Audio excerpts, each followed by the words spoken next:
আসসালামু আলাইকুম।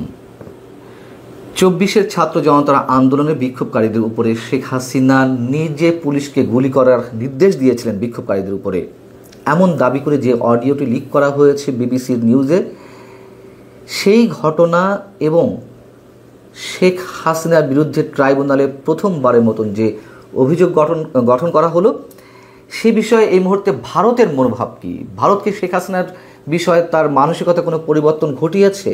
কি করতে চাইছে মোদী সরকার?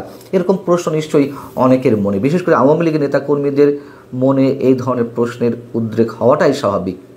সেই জায়গা থেকে সেই বিবিসিতেই নতুন একটি রিপোর্ট প্রকাশ করা হয়েছে ভারতের মনোভাব সম্পর্কে। ভারত আসলে কতটা মৌলিক পরিবর্তন ঘটাতে চাইছে। তবে রিপোর্টে যেটি বলা হচ্ছে, যেটি দাবি করা হচ্ছে, ভারত তার অবস্থানের ন্যূনতম কোনো পরিবর্তন ঘটায়নি। মানে এলেন আওয়ামী লীগের ফেসবুক এবং আওয়ামী লীগের ইউটিউবে যে বক্তব্য দিয়েছেন, সেখানেও তিনি এইসব নিয়ে কোনো ধরনের কোনো প্রতিক্রিয়া প্রকাশ করেননি। এবং আমরা জানি যে বিবিসির এই রিপোর্টের পরে প্রধান উপদেষ্টার প্রেস সচিব মিস্টার শফিকুল আলম তার ফেসবুক পেজে যে স্ট্যাটাসটি দিয়েছিলেন তা হচ্ছে এরকম যে, বিবিসির এই রিপোর্টের পরে বা এই অডিও ফাঁস হওয়ার পর স্পষ্টভাবে প্রমাণিত যে শেখ হাসিনা নিজে হত্যাকাণ্ডের নির্দেশদাতা। এবং এই পরিস্থিতিতে ভারতের যে আর টাল বাহানা না করে এবং শেখ হাসিনাকে আড়াল না করে তাকে বাংলাদেশের হাতে তুলে দেওয়া উচিত। বাংলাদেশ এমন দাবি করতে পারে এবং ভারত তাতে নিশ্চয়ই সমর্থন দেবে, এমন মন্তব্য করা হয়েছিল। কিন্তু তাতে আসলে কোনো কাজের কাজ হচ্ছে না বা হবে না। উপরন্তু ভারতের কোনো প্রতিক্রিয়া তো নেই, প্রত্যর্পণের বিষয়টিও নতুন করে ভাববার কোনো কিছু নেই, এমনটি দাবি করছেন বা বলছেন মোদী সরকারের নীতি নির্ধারকরা কিংবা ভারতের শীর্ষস্থানীয় রাজনীতিকরা, এমনটি জানাচ্ছে বিবিসি। বিবিসি বলছে যে ভারত সরকারের নীতি নির্ধারক এবং শীর্ষ সরকারি কর্মকর্তারা একান্ত আলোচনায় পরিষ্কার করে বলেছেন যে এই দাবি মেনে নেওয়ার কোনো প্রশ্নই ওঠে না। কারণ শেখ হাসিনাকে যে পরিস্থিতিতে ভারতের যে নীতির ভিত্তিতে এদেশে আশ্রয় দেওয়া হয়েছে তাতে কোনো মৌলিক পরিবর্তন ঘটেনি। অর্থাৎ তারা তাদের ইন্টারনাল যে নীতিতে শেখ হাসিনাকে আশ্রয় দিয়েছে, সেই নীতি থেকে সরে আসার মতো আসলে তেমন কিছু ঘটেনি। তাদের যুক্তি হচ্ছে, শেখ হাসিনার যে অডিও রেকর্ড ফাঁস করা হয়েছে, এটা যদি সত্যি হয়েও থাকে, তিনি যদি ছাত্র জনতার উপরে গুলি করার নির্দেশ দিয়েও থাকেন, তাতে শেখ হাসিনাকে যে নীতির ভিত্তিতে ভারত অতিথি হিসেবে গ্রহণ করেছে, রাজনৈতিক আশ্রয় দেওয়ার সিদ্ধান্ত গ্রহণ করেছে, তার সাথে এটি কোনো বিরোধ ঘটে না। এই অডিও রেকর্ড বাংলাদেশের বিষয়, শেখ হাসিনা সরকারের বিষয়। এবং তাদের দ্বিতীয় যুক্তি হচ্ছে, ট্রাইব্যুনালে শেখ হাসিনা সহ আওয়ামী লীগের রাজনৈতিক নেতাকর্মীদের যাদেরকে অভিযুক্ত করার মাধ্যমে বিচার প্রক্রিয়া শুরু হয়েছে, সেটা আদৌ কতটা সুষ্ঠু এবং নিরপেক্ষ হচ্ছে তা নিয়ে যেহেতু যথেষ্ট ধরনের সংশয় রয়েছে, প্রশ্ন উঠেছে, অতএব সেটির দিকেও ভারত সরকার কর্ণপাত করছে না। বিবিসি একজন শীর্ষ কর্মকর্তার, মোদী সরকারের একজন শীর্ষ কর্মকর্তার মন্তব্য তুলে ধরেছে। এখানে বলা হচ্ছে যে আমাদের দুই দেশের মধ্যে প্রত্যর্পণ চুক্তি ঠিকই রয়েছে। এখন এক রাষ্ট্রের কোনো ব্যক্তি যদি অন্য রাষ্ট্রের রাজনৈতিক আশ্রয় নিয়ে থাকে এবং ওই রাষ্ট্র যদি তার আদালতের মাধ্যমে প্রমাণ করে যে তিনি অভিযুক্ত, তাকে ফেরত চান, সেক্ষেত্রেও ফেরত নাও দিতে পারে আশ্রয় দেওয়া রাষ্ট্রটি। যদি আশ্রয় দেওয়া রাষ্ট্রটি মনে করে যে তার বিরুদ্ধে যেই অভিযোগ উত্থাপিত হয়েছে, যেই রায় দেওয়া হয়েছে সেটি যুক্তিসঙ্গত নয়, রাজনৈতিক প্রতিহিংসা থেকে, সেক্ষেত্রে তারা তাকে ফেরত দিতে নাও পারে। এবং আরও যে বড় যুক্তি সরকারের কর্মকর্তারা, ভারত সরকারের কর্মকর্তারা তুলে ধরছেন তা হচ্ছে, যেহেতু শেখ হাসিনা দীর্ঘদিন বাংলাদেশের শাসন ক্ষমতায় ছিলেন এবং তিনিই ভারতের সবচেয়ে আস্থাভাজন ব্যক্তি, ভারতের পরীক্ষিত বন্ধু, তাকে ভারত বিপদের মুখে ফেলে দিতে পারে না। কেন দিবে না ভারত বিপদের মধ্যে ফেলে? কারণটি হচ্ছে বাংলাদেশ সরকারের অন্য কোনো সরকার প্রধান অথবা অন্য কোনো রাজনৈতিক দলের শীর্ষ নেতারা মনে করতে পারেন ভারতের স্বভাবই সম্ভবত এটি, যেহেতু তাদের প্রয়োজন ফুরিয়ে গেছে, এখন তারা শেখ হাসিনার সাথে যে কোনো ধরনের আচরণ করতে পারে, এই আচরণটি অন্য সবার সাথেও করতে পারে। এই জায়গা থেকে ভারত সম্পর্কে একটা ভুল মেসেজ যেতে পারে অন্য সবার মাঝে। অতএব ভারত তার জায়গা থেকে সরবে না। প্রিয় দর্শক, এই কথাটা আমি আপনাদের সামনে অসংখ্যবার যেহেতু বলেছি, সেহেতু আপনাদের মনে থাকার কথা যে সবসময় বলার চেষ্টা করেছি, ভারত আওয়ামী লীগ এবং শেখ হাসিনার জন্য যত দূর যাওয়ার প্রয়োজন তত দূর যাবে। ভারত যদি তার স্বার্থের জায়গায় দেখে যে না, অন্যের উপর আস্থা স্থাপন করা যাচ্ছে, বিশ্বাস স্থাপন করা যাচ্ছে, সেটি অন্য বিষয়। কিন্তু আপাতত শেখ হাসিনা এবং আওয়ামী লীগের জন্য যতটুকু যা করার করবে, এবং সেটি আবার প্রমাণিত হলো।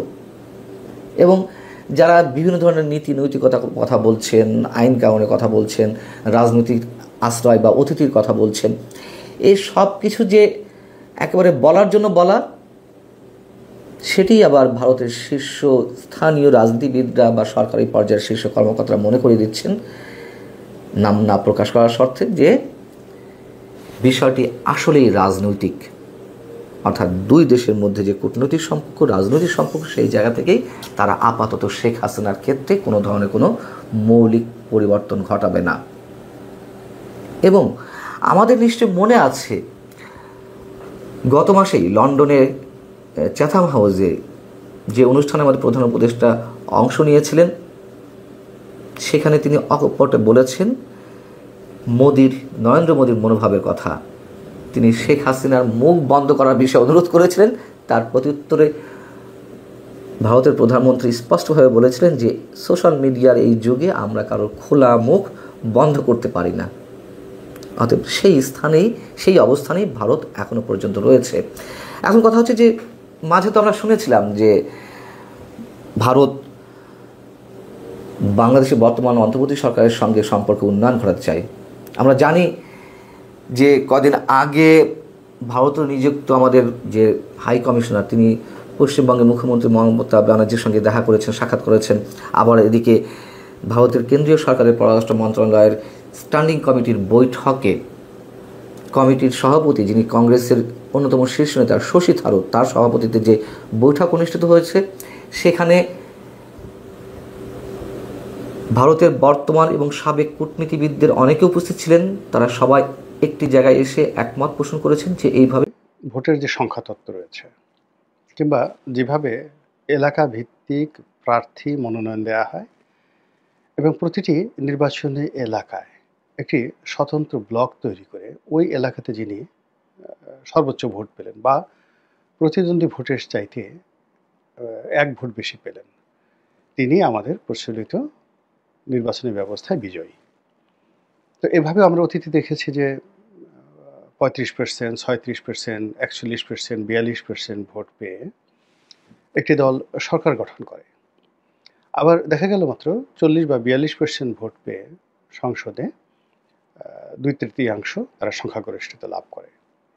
তো সেক্ষেত্রে এখন যারা সংশয় করতে চাচ্ছেন, তাদের বক্তব্য হলো যে ভোটের বাজারে একটা ন্যূনতম স্ট্যান্ডার্ড থাকা দরকার এবং এখানে সকল পক্ষের রিপ্রেজেন্টেশন। অর্থাৎ দেখা গেল যে একজন মানুষ ভোট পেলেন, তার প্রতিদ্বন্দ্বী প্রার্থীর চেয়ে মাত্র 1 ভোট কম, কিন্তু তিনি নির্বাচিত হতে পারলেন না। আর তার কারণে কি হলো, তার যারা ভোটার তারা সহ তিনি নিজে পরবর্তীতে একেবারে রাজনীতিতে অনুল্লেখ্য হয়ে পড়লেন। এজন্য পিআর পদ্ধতিতে, অর্থাৎ কোনো ভোটারেরই ভোট নষ্ট হবে না। সারা বাংলাদেশের রাজনৈতিক দলগুলো ভোটে অংশগ্রহণ করবে এবং সারা বাংলাদেশে তারা যে ভোট পাবে এবং সেই ভোট একত্র করে তারপরে অন্যান্য ভোটের সঙ্গে একত্র করে একটা গড় সংখ্যা তৈরি করা হবে এবং সেই অনুযায়ী 300টি যে সংসদীয় আসন বা 400টি সংসদীয় আসন যেভাবে হবে আগামীতে, সেই সংসদীয় আসনে এক একটি সংসদীয় আসনের জন্য যত ভোট দরকার, ঠিক সেই ন্যূনতম ভোট যারা পাবেন তারা সংসদ সদস্য পদে মনোনয়ন দিতে পারবেন। এক বা একাধিক। তো দেখা গেল যে ছোট একটি রাজনৈতিক দল সে ৫ লাখ ভোট পেল বা ৬ লাখ ভোট পেল। এখন সে ৩টি সংসদীয় আসন সে পেয়ে গেল।